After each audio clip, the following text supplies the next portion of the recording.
Also, doing the research for this kind of made me want to vomit.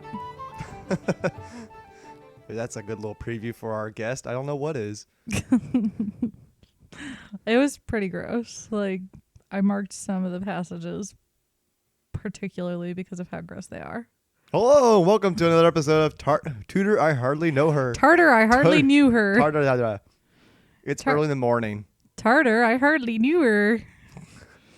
Gosh, darn it. Tartar sauce. It was invented in Elizabethan England. Hey, that goes straight into our theme of today. I know. Hi. Topical. Let's not tell them. Let's just make them guess what we're talking about. Something gross and tartar sauce. We're not talking about illnesses and medicine again. No, but I am using the same book. So. Morning. Good morning. We're a little late with recording this week. Sorry. But you're getting an episode, so be happy. It's just us today. No Garrett. Unless he shows up like in the middle of the episode like Kramer. Just He bursts just through the door. bursts through the front door. Hey, guys, what's up? Yeah, I can talk like Garrett, just with a really deep voice. Nobody can talk like Garrett. Fine. I thought you were trying to impersonate Garrett with the He does that a lot. He does do that a lot.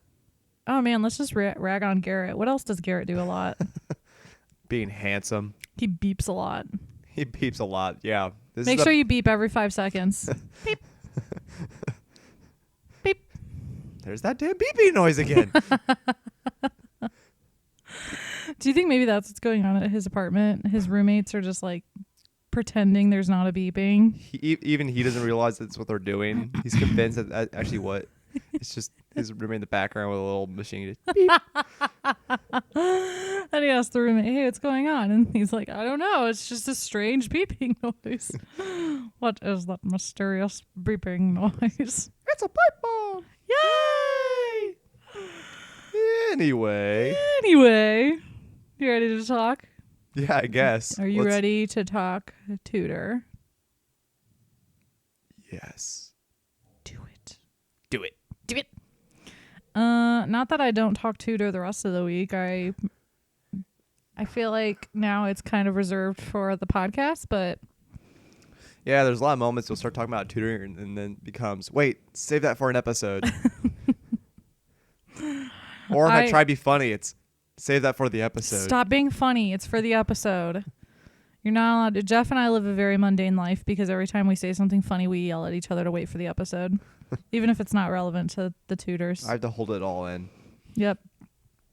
Okay, this week's episode. What are we going to talk about this morning? Today, for today's episode. Happy Wednesday, guys. We're going to talk about food. Yay! Not yay. Don't travel back in time. Like, if there's one thing I've learned being rich in England in this time is like being at Fogo de Chao, except with a lot of gross stuff.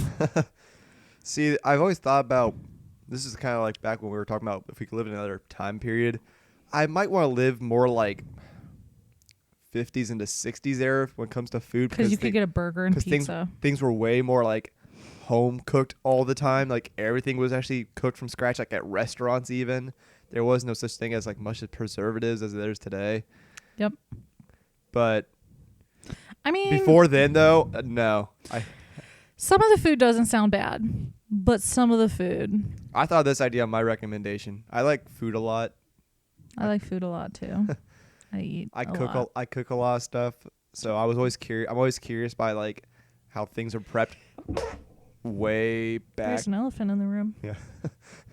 So I'm always curious how things are made back then. So that's why I was like, I figured this would be an interesting topic to hear about. It doesn't really talk about a lot about how much it's made. It's more about what was all actually served and what was although big at the time. I do have a couple recipes. Well, the one I always remember was sugar salad. Oh, okay. You know I told you guys that they like sugar, but oh my God, it's in everything. They're not like... They really probably didn't understand dietary issues back then, did they? I mean, they kind of did. It's just they had a different way of understanding it. There are three important food groups: mead, sugar, and animal. Yes. Yes.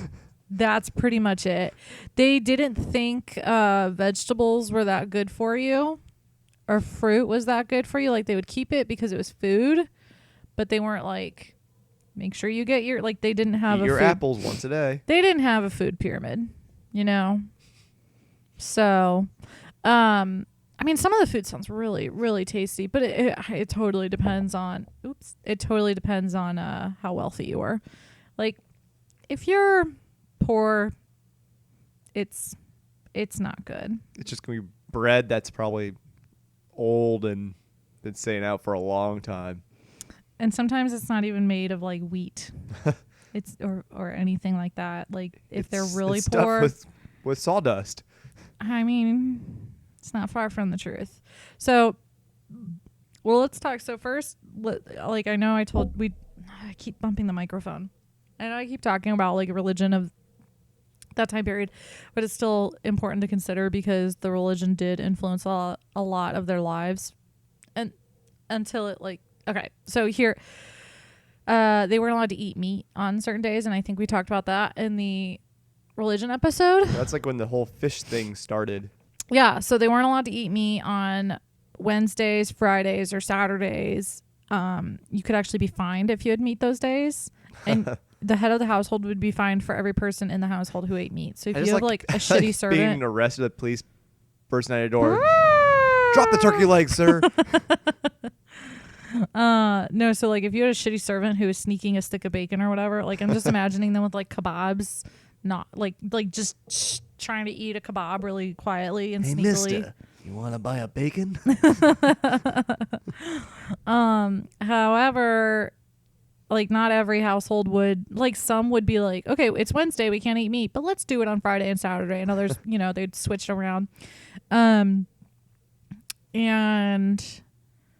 what else was I going to say about? Oh, then it did become like the law to have no meat Wednesdays to help the fishing industry. So it just kind of, there'd be no meat days and there'd be meat days. And it was pretty widely observed throughout. Like it wasn't like, oh, you're poor, so you can have your rasher of bacon today because you happen to have it. Nope, I know you're poor and I know you just got this random bit of bacon, but it's a Wednesday, dude. It's like, oh my God, you know how like there are people who are like food police now who are like they judge you for what you eat? Like, oh, you're going to eat that burger from a fast food restaurant? I only eat kale. I just had a kale burger. It was just chewed up kale that we mashed into a patty and then wrapped in lettuce. Is that gluten free? Because I can't have any gluten. Oh, are you gluten intolerant? No, it just sounds gross. I just don't know how to spell gluten, and it makes me feel funny. So, no gluten. Let's talk for half a minute about food police. I hate them. And like, it's simple comments that are rude. Like one time I had 2 pieces of pizza and somebody goes, man, I wish I could eat like you. And it was such a judgy comment. I was like, well, thanks. I don't think I ever want to have pizza again. I mean, I think I ate a shit ton that day, but like 2 pieces of pizza and somebody was like, I wish I could eat like you. Like, just don't comment on other people's eating habits, guys. Yeah. Unless you're us and you have a podcast about it. I know I just said that after making fun of somebody who eats kale burgers with kale wrapped or with lettuce. It's like, I don't care what people eat. It's more when people brag about what they eat. Attitude. It's the attitude. Like, it's all about the attitude. I don't care what people eat as long as you're not going to rub my like I ate this because I'm important. Except like, cool. I am straight up going to judge you if you try making your animals vegetarian. Don't do that, guys. They need real meat or a protein. Please don't try and make your animals vegetarian. You are a monster if you're doing that. Okay. Back to Elizabethan England. Back to their turkey legs. Yeah. So, starvation was a big thing back then because like if there was a poor harvest, lots of people died. Oh, I bet. And there was a time in 1594 to 1597 where there were 2 or 3 harvest failures in a row. bored by my own topic. No, I'm sorry. I just woke up. And so a bunch of people starved to death. However, Well, I figure because it's always me with the fascination how well things could still work out with minimal technology. yeah, How now it's like farming is such a huge industrial like thing Yeah. with giant machines and Well- science like analyzing every little bit of. well, yeah, how we can but make I things mean, work. like crappy weather can still affect harvests Oh, today, yeah. just like it did then. So if if there was a drought or too much rain, then the harvests you would could- fail. But but- today you can predict some weatherness. Yeah, Back then it's like yeah, it's all manpower. You got to hope you can get your food out and prepped and sent out to places Yeah. in time that doesn't spoil. and then like put it on the refrigerated truck. Like the one crappy thing is like, just like today, people are still crappy. So there could be a failure of harvests, and there could be wealthy landowners who are hoarding corn and stuff. And I was reading this earlier. William Shakespeare was actually fined for hoarding corn during a Corn holder. corn hoarder during a not a plague, famine year, during a famine year. So, and like people just did that because they're like, well, so there's less grain, so I'll continue to hold on to my grain until it's worth a lot of money, and then I'll sell it. Yeah. It's like playing the stock market. I mean, kind of. It was. The literal stock market. Oh, I wonder if that's where it comes from. Probably not. But let's pretend. That's your Tudor fact for today. Stock market term comes from farming. Stock market. Stock market. So the wealthy pretty much just always ate, though. Like, Oh, of if there course. was a famine, it was usually the poorer ones who suffered. Were they the kind of people where if there's food left over, they just got rid of it? No. So they had a couple different options for leftover food. They would, one, keep it for reuse the next day in their own household, give it to the poor. I think there was one other thing they would do. Really, they actually would give it to the poor? Yeah. Huh. People would like wait outside their doors and be like, please, can I have your leftover chicken bone? I want to gnaw on the marrow. Give me the marrow. Man, we have such good accents. I try. So in terms of like what they ate, they thought, I mean, they did not drink water back then. It was deadly. They did not have, there were no Brita pitchers. Damn. So lots of dying people. They didn't really eat a lot of fruit. I think I said that already. But it was one of those things where they're like, well, it's not healthy for you, so don't even. They said, they didn't like tomatoes at all. Really? Like that's specifically noted in this book. That's a weird thing. Well, because they kept using it to throw at people and had bad plays. Oh, that's right. Hence, they were cultivated only for their red beauty, and after being shown off, they were thrown away or fed to pigs. Or literally thrown to people. Or just thrown at bad actors. Who keeps bringing produce to these shows? I know, we were watching something the other day where, we were watching Game of Thrones. Yeah. People are throwing like heads of lettuce and fruit. And my friend goes, they're supposed to be starving. Why are they throwing this valuable food? And I was like, well, maybe it's all rotted.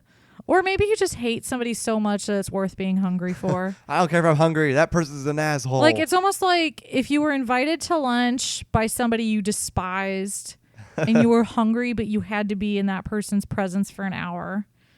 Would you forego lunch?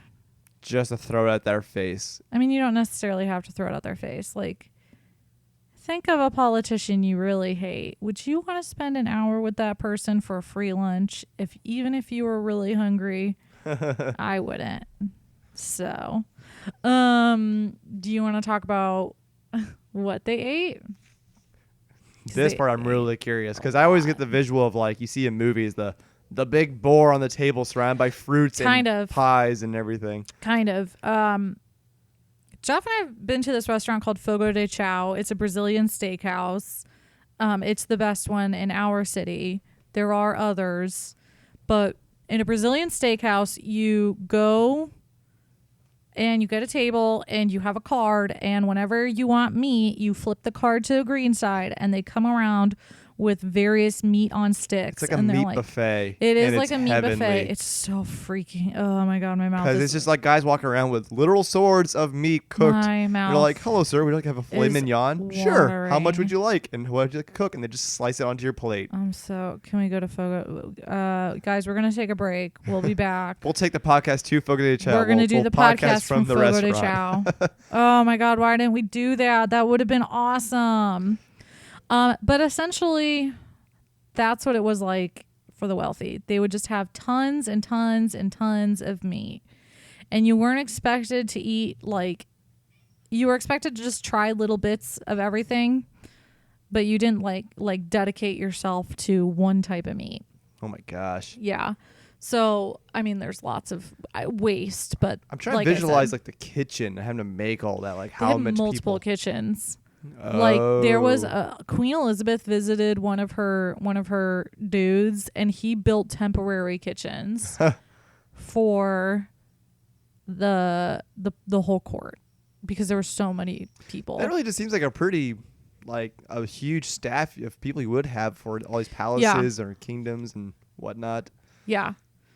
Okay, so this is the kind of stuff they ate. If it's fish day, you could be fed sturgeon, porpoise, which is dolphin, or seal. One recipe, Really? Yeah. One recipe begins: take your porpoise or seal and parboil it, seasoning it with pepper and salt, and bake it. I'm surprised there wasn't sugar added to it. I'm just visualizing I don't think even today I've ever heard of people eating seal before. I bet you it's done. I mean, it's probably an older thing. Yeah. So here's some of the food that they would have. Some of the other food. A salad with boiled eggs, a pottage of sand eels and lampreys. Ew. Red herring, white herring, minced Two salt. herring, three herring. Yeah. Minced salt salmon in a sauce of mustard, vinegar, and sugar. The red herring was covered with sugar. Sugar-coated red herring. Pickled conger eel, shad, or mackerel. Ray with vinegar or wine and salt or mustard. They really liked mustard back then, too. That's fascinating. Mustard was such a thing back then. I know, right? Cod, bass, mullet, or perch. Eels, trout, or roach upon sops. I am so hoping roach is a fish. It is. Pike in a pike sauce, tench in jelly, and a custard tart.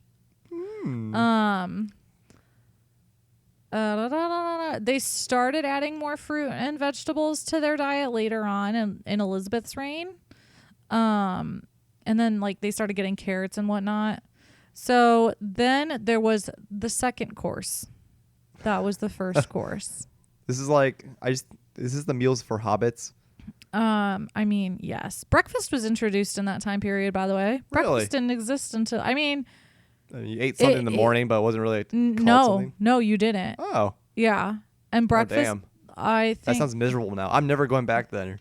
Yeah, hold on. Let me, I think.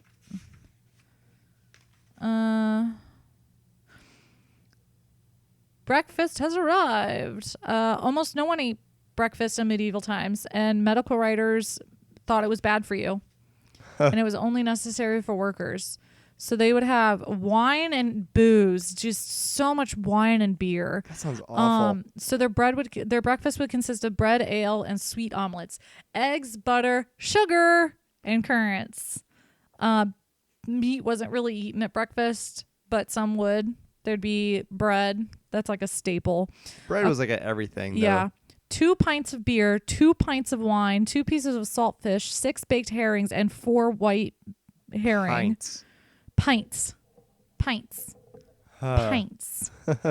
Yeah, and wait until I get later on into the booze thing. Even just drinking pints of water in the morning sounds awful. Well, I feel like I could drink a pint of water. Well, I could drink a pint, but they have multiples. 4 pints. Okay, wait. Second course.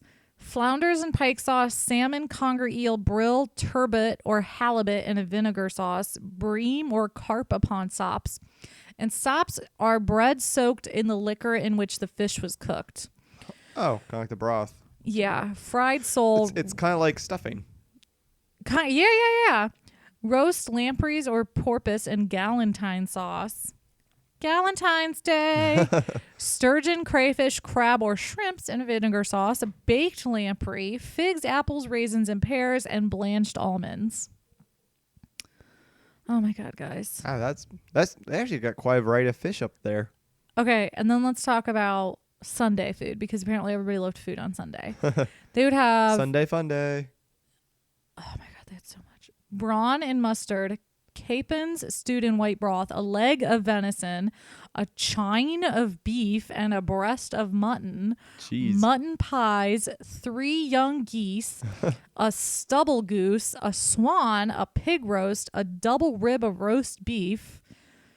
Ooh, that sounds good. Pepper and a partridge in a pear tree. Pepper and vinegar sauce. Ooh, let's find a recipe for that, because that actually sounds pretty tasty. Some of these don't sound awful. Other ones I just hear lots of vinegar and mustard. You just wait.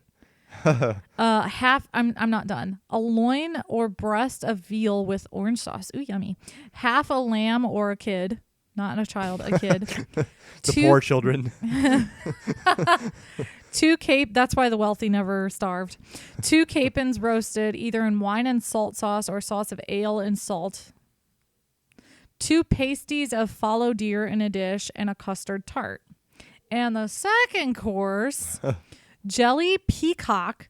What? 2 conies or half a dozen rabbits in a mustard and sugar sauce. Just combine the 2. 6 chickens, 6 pigeons, and a partridge in a pear tree.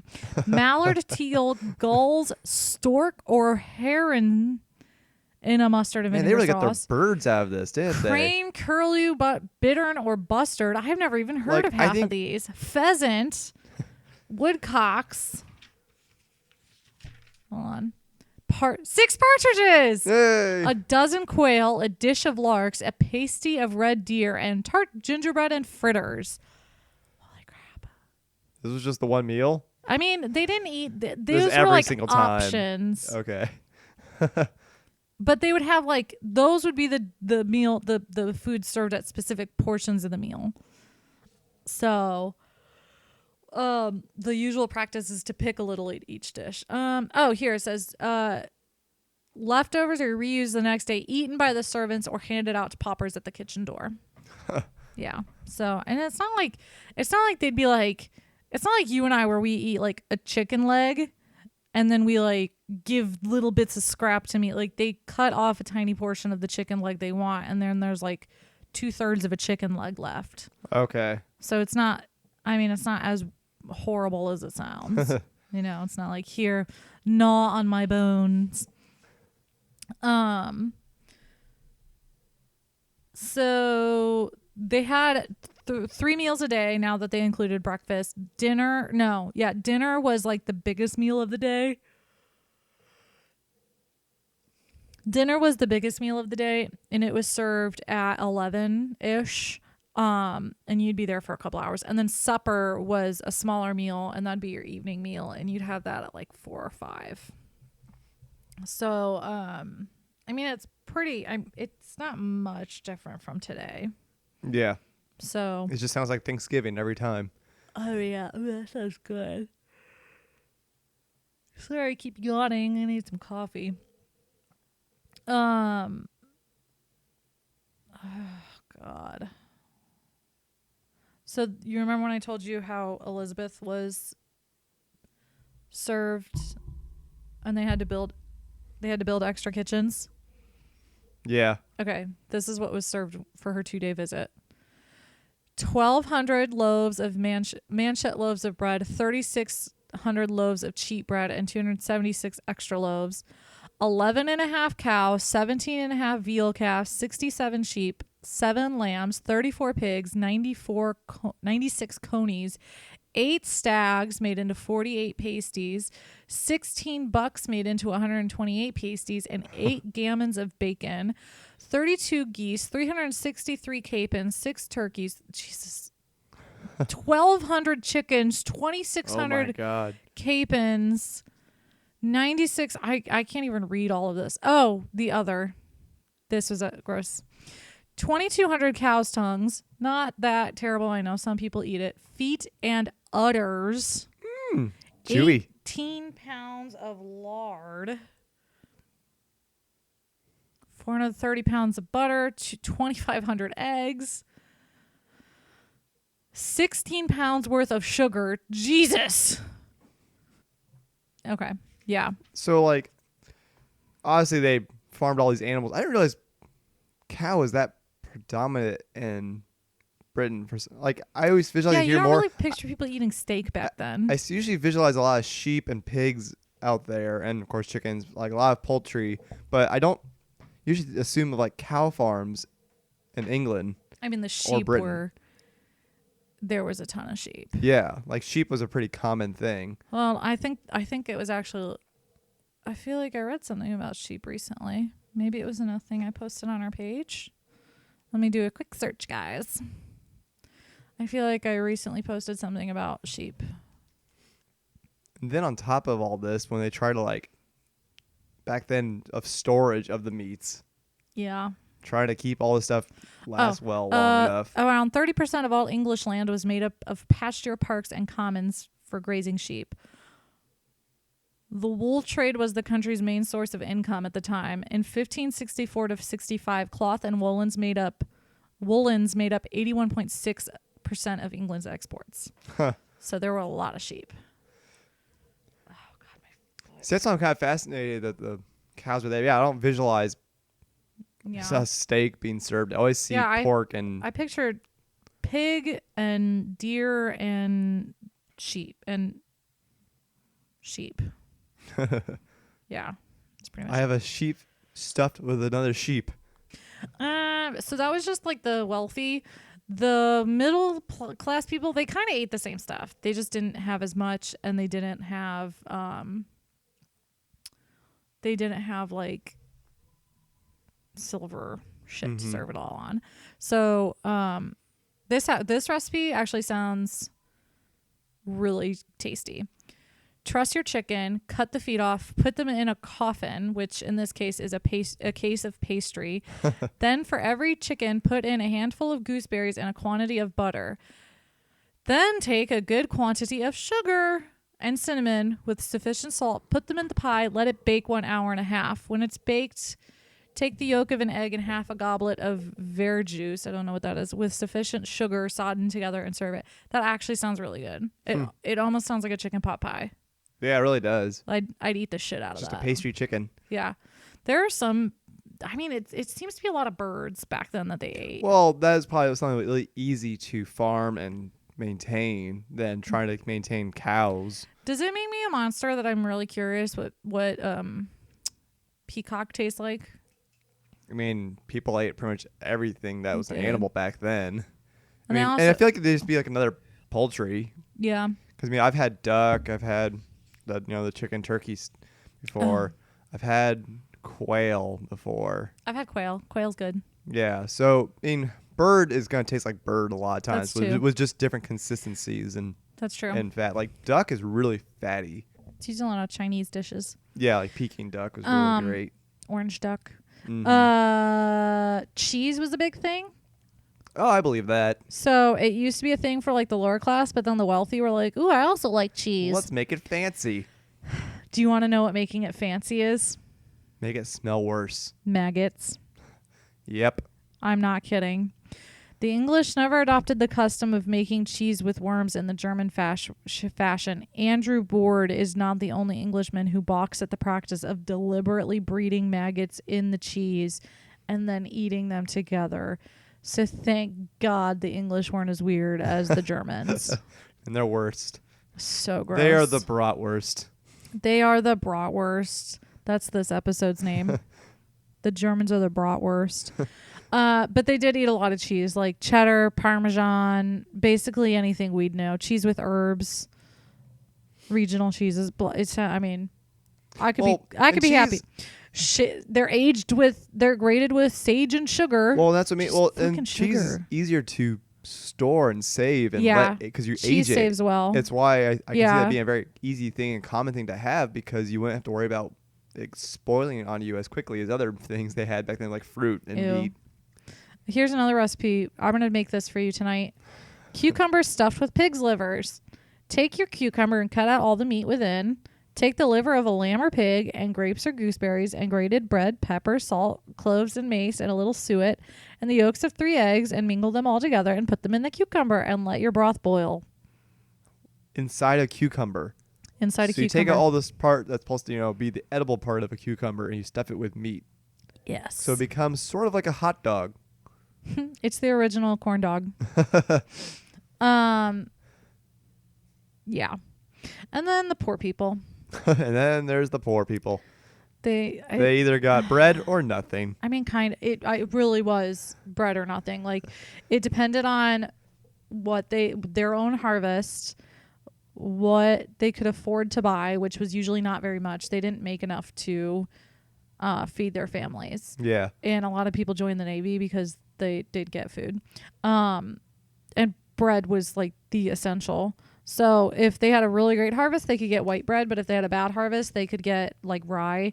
But sometimes they do bread made from peas, beans, oats, and acorns. So, I mean, they're not always going to be starving, but it's not like they're, roasting pheasants. Yeah. They might have pig, they might have fish, they might have like pumpkin, they have little gardens. So either way, it's not very extravagant food. Booze, guys. I feel like this is like half their industry of food. It is. I already said you don't drink the water.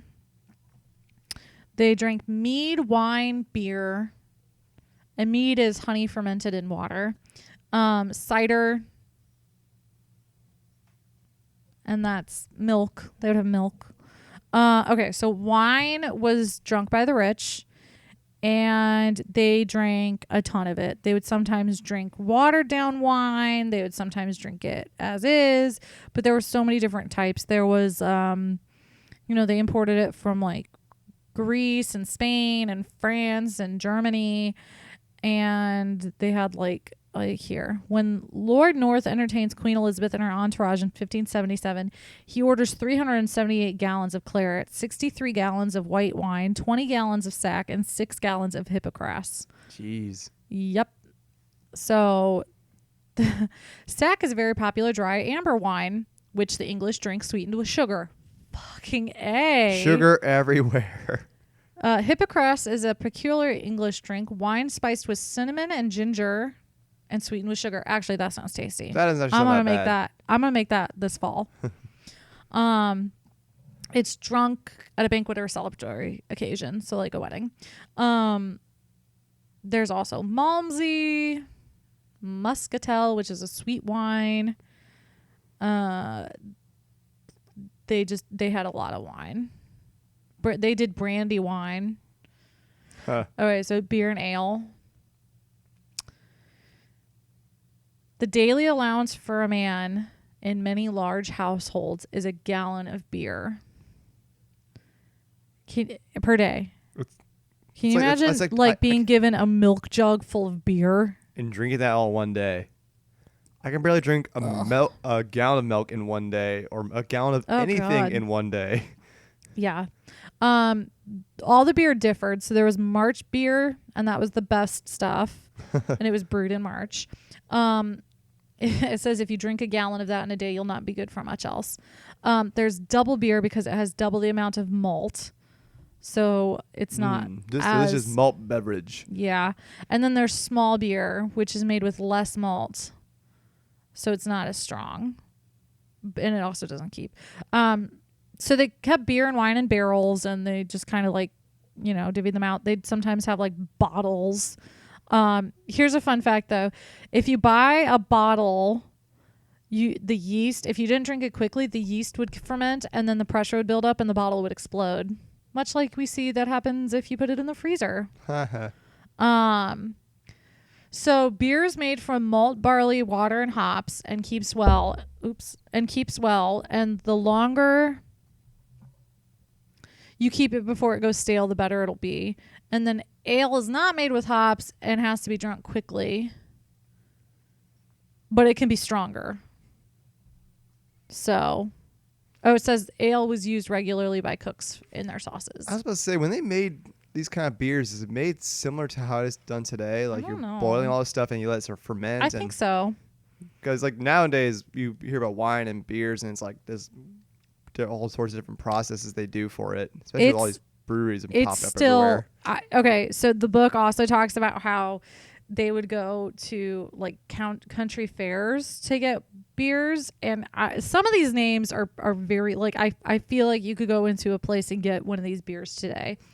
There's Huffcap, the Mad Dog, Father Whoreson, Angel's Food, Dragon's Milk, Go by Dragon the Milk Wall. is a thing. That's actually I've seen that. I thought that name sounded familiar. Yeah, I've actually seen that beer. Go by the Wall, Stride Wide, and Lift Leg.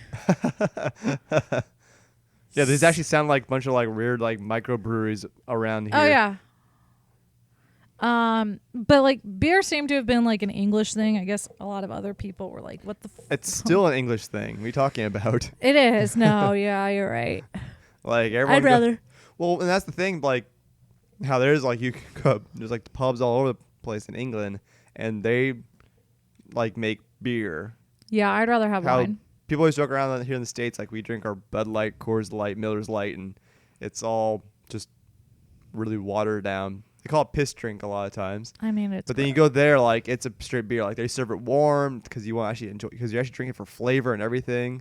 Where people are buying cases here just to get drunk. But I mean, beer is just gross always. And though lately it's gotten more. I just sense a lot more like actual breweries pop up everywhere. People are getting more into making actual beer flavors, in the States. not just people are getting more into wanting actual like unique flavors. Yup. So because was wine, because always that's the one thing I'm always curious about is like what would wine has tasted like back then compared to what wine is today. You know, I think about that a lot too, because like and was the alcoholic content as potent, or was it more or less? I don't know. I think it would depend. Because we used to hear, because like today you hear them drinking wine all the time, and you instantly think of like, oh, just open a bottle of Merlot and chugging it. And I mean, it sounds like that's what they did. Like they'd be like, man, I'm really thirsty. I'm gonna chug this wine. Or does it taste like Welch's grape juice with a kick? I mean, that'd be. But oh my god, can you imagine trying to quench your thirst with grape juice or wine? Like when you're super thirsty. Like I just can't picture that. No wonder their lifespans were like so short. I mean, you lived back then. You had to kind of forget your feelings, so you just drank it away.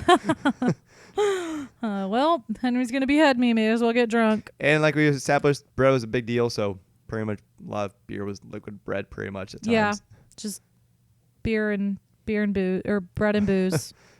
And see, I'm always curious about what it was like in the kitchens. Like I would love to watch how things were actually done in preparation. I did watch something, and I think it was a PBS show or PBS thing on Netflix, and it was talking about the kitchens, and they had fireplaces that were like the size of a wall in a bedroom, a moderately sized bedroom, and they'd have a spit boy who would just be turning the spits with the roasts on them.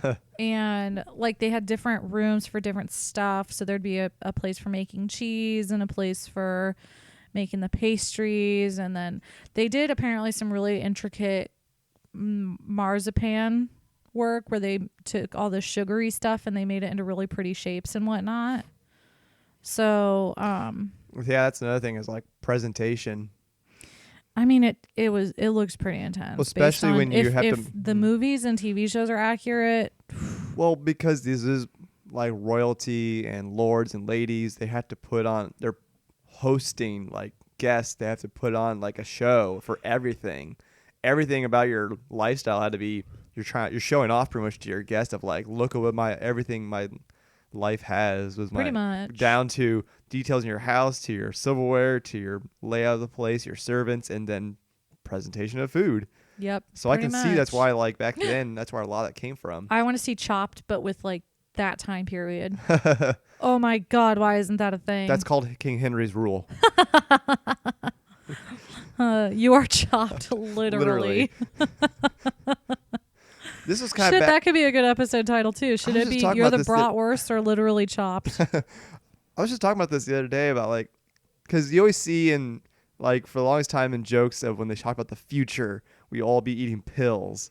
Yeah. Like Jetsons do it. Yeah, because we were watching Rick and Morty. Rick and Morty, and they're talking about like, oh, got your capsules for your dinner today. And I was thinking about like, God, that idea just sounds awful because we live in such a society where food is so glamorized. Food. Like I like eating food. Cooking and prepping and the different types and variety of food is like part of but the thing is, life.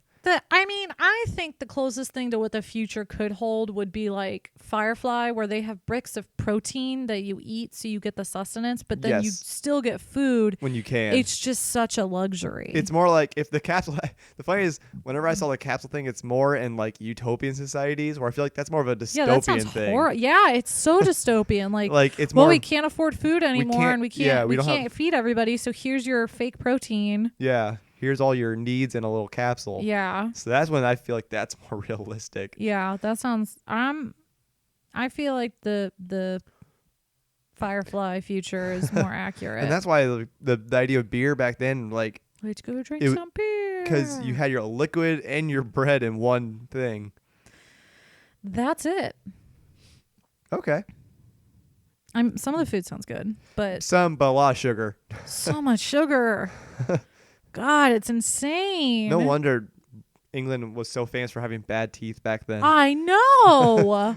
Just sugar and everything. Just drink I'm just sugar. visualizing like the village of black teeth. Ew, oh, gross. Ugh. I can whistle while I'm smiling. Ew. Gross. It just sounds like a harmonica whenever they smile.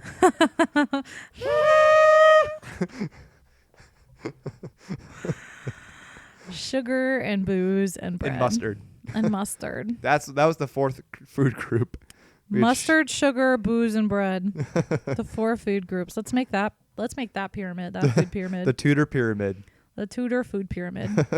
And Henry VIII is on top of it all because he rules everything. Now, everyone always associates the turkey leg. Is that really a real thing, or is that just because someone did it once in a movie or something like that, and then it became a thing forever? It's not true. I don't even think... It sounds like they ate everything. I'm pretty sure I read that turkey wasn't introduced to England until much later in Henry VIII's reign, like in his last years. Okay. So it's not like turkey. Every time you go to a Renaissance fair, like you see the 9-hour-long line to buy turkey legs that are half cooked. I think the reason they do that is because they can't serve a pheasant or peacock. It's easy and really readily available to get turkey legs. And it looks cool. It just looks cool to be gnawing on a turkey bone. Yeah. So, yeah. No, the Henry VIII turkey leg thing isn't true.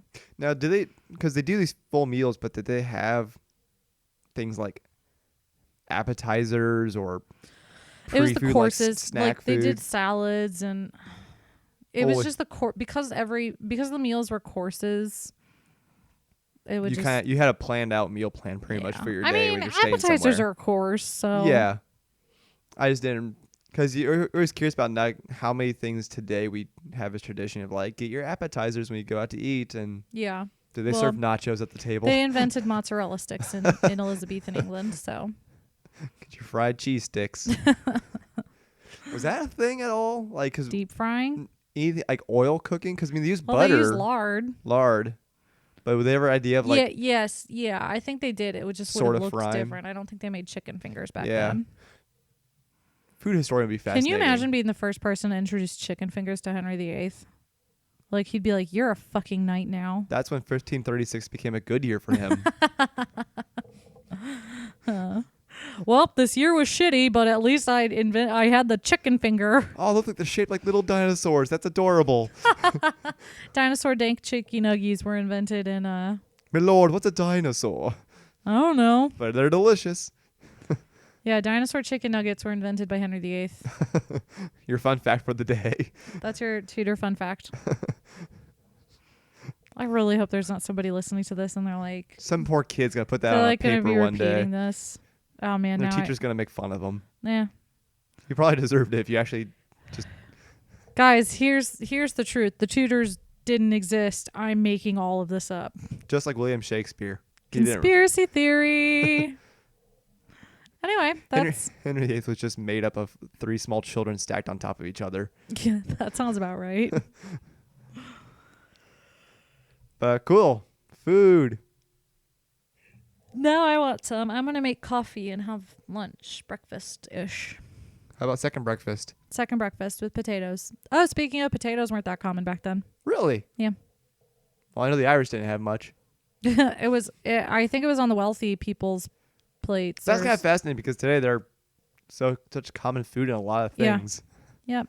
That's not food historian would be really fascinated to hear like all how when things were finally created. I think I was. Well, it's fascinating is when you hear about like why certain things were created. Like the whole idea with us, like with like how we switched from sugar to cornstarch in a lot of things. Or from tea to Not coffee. cornstarch, corn syrup. Tea to coffee. Yeah, or how sometimes like tea had milk in it in England, but here in the States we use more Look, like lemon English and sugar. style tea is the best tea. Let's get that I don't straight. drink tea, so it's okay. If you ever drink tea, drink it with some milk and sugar, guys. The concept sounds weird, So but at the same time, like I can see how it can work. I Mm. mean, it's leaf water or bean water.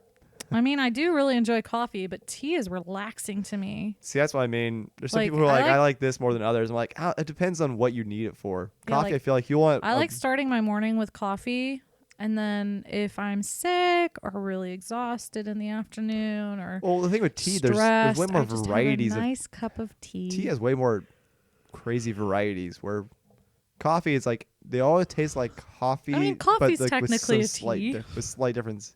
With like slight differences. Yeah. Was that ever a thing back then? Did they do tea at all back in Henry's reign?